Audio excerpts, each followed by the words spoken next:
Hello दोस्तों, स्वागत है आपका क्रिएटिव वॉइस स्टोरीज चैनल में। दोस्तों, हमारी आज की कहानी है पुराना प्रेमी। मेरी शादी को 8 साल हो गए। मेरा एक 5 साल का बेटा है। मेरे पति राजेश एक फैक्ट्री में काम करते हैं। एक दिन मैं बाजार से कुछ घरेलू चीजें खरीदकर ऑटो में बैठी हुई घर की ओर आ रही थी। एक जगह पर ऑटो रुका। एक सवारी सामने वाली सीट पर आकर बैठ गई। जैसे ही मेरी नजर उस सवारी पर पड़ी तो मैं एकदम चौंक गई और मेरे दिल की धड़कनें बढ़ गई। इससे पहले कि मैं कुछ कहती, सामने बैठा हुआ आदमी, जिसका नाम राहुल था, उसने मेरी ओर देखते हुए कहा, अरे सुमन, तुम? हाँ, मैंने बड़े ही बेमन से जवाब दिया। तुम कैसी हो? आज हम काफी दिन बाद मिल रहे हैं। राहुल के चेहरे पर खुशी तैर रही थी। मैं ठीक हूँ। मुझे पता चला था कि यहाँ इस शहर में तुम्हारी शादी हुई है। जान सकता हूँ कि परिवार में कौन कौन है? मेरे पति और एक बेटा, मैं बोली। तुम्हारे पति क्या करते हैं? एक कंपनी में काम करते हैं। क्या नाम है? राजेश। मैं यहाँ अपनी कंपनी के काम से आया था। अब काम हो चुका है। रात की ट्रेन से वापस चला जाऊंगा। राहुल ने मेरी ओर देखते हुए कहा, घर का पता नहीं बताओगी क्या? क्या करोगे पता लेकर? मैं कुछ सोचते हुए बोली, कभी तुमसे मिलने आ जाऊंगा। क्या करोगे मिलकर? देखो राहुल, अब मेरी शादी हो चुकी है और मुझे उम्मीद है कि तुमने भी शादी कर ली होगी। तुम्हारे घर में भी पत्नी व बच्चे होंगे। हाँ, पत्नी, एक बेटा और एक बेटी है। तुम मुझे बता दो। वैसे तुम्हारे घर आने का मेरा कोई हक तो नहीं है, पर एक पुराने प्रेमी नहीं बल्कि एक दोस्त के रूप में आ जाऊंगा किसी दिन। मैंने उसे अपना पता बता दिया। कुछ देर बाद ऑटो रुका।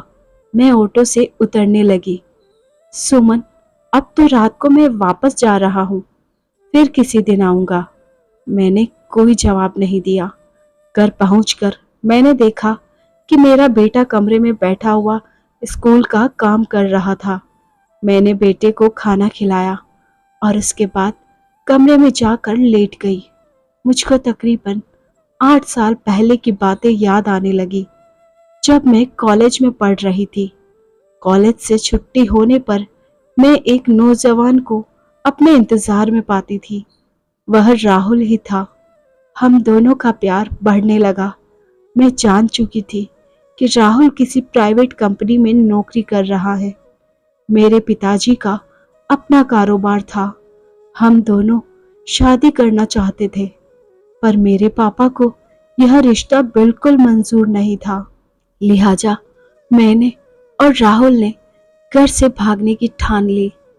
घर से कुछ रुपए व कुछ जेवर लेकर मैं राहुल के साथ मुंबई जाने वाली ट्रेन में बैठ गई थी।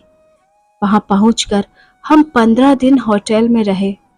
वहां मैंने अपना सब कुछ राहुल को सौंप दिया, लेकिन पता नहीं पुलिस को कैसे पता चल गया और हम दोनों को पकड़ लिया। मेरे पापा को बुलाया गया। राहुल को पुलिस ने नहीं छोड़ा। नाबालिग लड़की को भगाने के अपराध में जेल भेज दिया गया।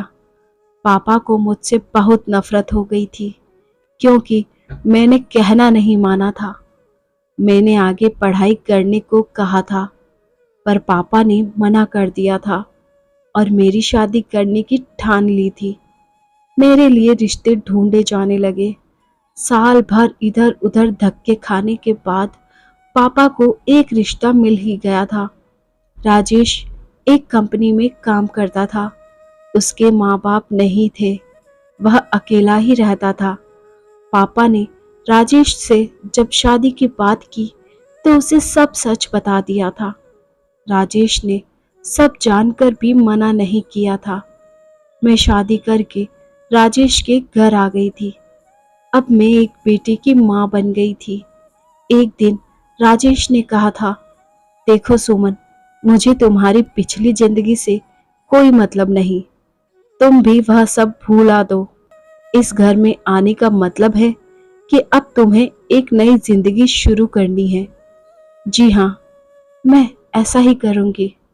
मैं राजेश को पति के रूप में पाकर खुश थी और उसने भी कभी शिकायत का मौका नहीं दिया था। पापा मम्मी भी अपना गुस्सा भूलकर अब मुझसे मिलने आने लगे थे। आज दोपहर मेरी अचानक राहुल से मुलाकात हो गई। मुझे राहुल को घर का पता नहीं देना चाहिए था। मेरे दिल में एक अनजाना सा डर बैठने लगा।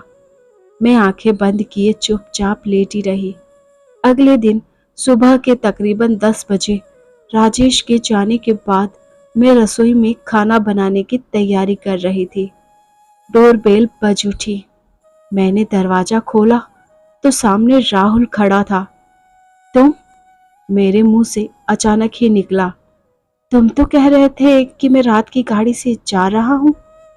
सुमन, मुझे रात की गाड़ी से ही जाना था, पर ऑटो में तुमसे मिलने के बाद मेरा दिल दोबारा मिलने को बेचैन हो उठा। होटल में रात भर नींद नहीं आई। तुम्हारे बारे में ही सोचता रहा। तुम नहीं जानती सुमन कि मैं आज भी तुमको कितना चाहता हूँ। राहुल ने कहा। मैं चुपचाप खड़ी रही। मैंने कोई जवाब नहीं दिया। सुमन, अंदर आने के लिए नहीं कहोगी क्या? मैं तुमसे केवल 10 मिनट बातें करना चाहता हूँ। आओ ना। ना चाहते हुए भी मेरे मुंह से निकल गया। कमरे में सोफे पर बैठते हुए राहुल ने इधर उधर देखते हुए पूछा, कोई दिखाई नहीं दे रहा है? सभी कहाँ गए हैं? बेटा स्कूल गया है और पति दफ्तर। जो कहना है जल्दी कहो, मुझे खाना बनाना है। सुमन, तुम अब पहले से भी ज्यादा खूबसूरत हो गई हो। दिल करता है कि तुम्हें ही देखता रहूं। क्या तुम्हें मुंबई के होटल के उस कमरे की याद आती है जहां हमने रातें गुजारी थी? क्या यही कहने के लिए तुम यहाँ आए हो? अचानक राहुल ने मेरा हाथ पकड़कर मुझको अपनी बाहों में खींच लिया और मेरे गालों को चूमने लगा। मैं उसको झटक कर उससे दूर जाकर खड़ी हुई और गुस्से में उससे कहा, तुम फौरन यहाँ से निकल जाओ। मैं तमाशा नहीं करना चाहती। तब राहुल ने गुस्से में कहा, मैं तुम्हारे पति को सब बता दूंगा। तुम उन्हें क्या बताओगे? मैंने घबराकर पूछा। मैं राजेश से कहूंगा कि मुंबई में मैं अकेला नहीं था।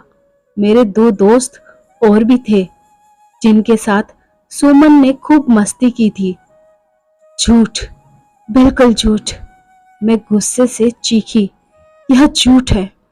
पर इसे मैं और तुम ही तो जानते हैं। तुम्हारे पति तो सुनते ही एकदम यकीन कर लेगा। राहुल ने मेरी ओर देखते हुए कहा। मैंने हाथ जोड़कर पूछा, तुम आखिर चाहते क्या हो? मैं चाहता हूं कि आज मैं तुम्हारे साथ वही करना चाहता हूं जो हमारे बीच होटल में हुआ था। नहीं राहुल, अब मैं वह नहीं करूंगी। अब मैं अपनी जिंदगी में जहर नहीं घोलूंगी। राजेश मुझ पर बहुत विश्वास करते हैं। मैं उनसे विश्वासघात नहीं करूंगी। मैंने राहुल को घूरते हुए कहा। तो ठीक है सुमन, मैं राजेश से मिलने जा रहा हूं दफ्तर। राहुल ने कहा। दफ्तर जाने की जरूरत नहीं है, मैं यहीं आ गया हूं। राजेश की आवाज सुनाई पड़ी। यह देख, मैं और राहुल पूरी तरह चौंक उठे। मेरे चेहरे का रंग एकदम पीला पड़ गया। यहाँ क्यों आया है? राजेश ने राहुल को घूरते हुए पूछा। तुझे इस घर का पता किसने दिया? सुमन ने। कल ये मुझे बाजार में मिली थी, राहुल बोला। मैंने घबराते हुए राजेश को पूरी बात बता दी। अब तुझे सुमन ने पता क्या इसलिए दिया था कि तू घर आए और उसे ब्लैकमेल करे? मैंने तुम दोनों की बातें सुन ली हैं। अब तू यहाँ से दफा हो जा। फिर कभी इस घर में आने की कोशिश की तो पुलिस के हवाले कर दूंगा। राजेश ने राहुल की ओर नफरत से देखते हुए गुस्साई आवाज में कहा। राहुल चुपचाप घर से निकल गया। मुझको रुलाई आ गई। मैं सुबकते हुए बोली, मुझे माफ कर दो, मुझसे बहुत बड़ी भूल हो गई जो मैंने राहुल को घर का पता दे दिया था। हाँ सुमन, यह तुम्हारी जिंदगी की दूसरी भूल है जो तुमने अपने दुश्मन को घर में आने दिया। राहुल तुम्हारा प्रेमी नहीं बल्कि दुश्मन था। सच्चे प्रेम कभी भी अपनी प्रेमिका को घर से रुपए, गहने वगैरह लेकर भागने को नहीं कहते। मेरी आंखों से आंसू बहते रहे। राजेश ने मेरे चेहरे से आंसू पोंछते हुए कहा, सुमन, मुझे तुम पर बहुत विश्वास था, पर आज की बातें सुनकर यह विश्वास और बढ़ गया है। मैं अपने आंसू पोंछते हुए राजेश के गले लग गई। तो दोस्तों, यह कहानी यहीं पर खत्म होती है। अगर आपको कहानी अच्छी लगी है तो इस कहानी को अपने दोस्तों के साथ शेयर ज़रूर करें और चैनल पर नए हैं तो सब्सक्राइब करें। साथ में बेल आइकन को प्रेस करें ताकि न्यू स्टोरीज का नोटिफिकेशन सबसे पहले आपको मिल सके। आप हमें इंस्टाग्राम, फेसबुक पर भी फॉलो कर सकते हैं। Thanks for watching.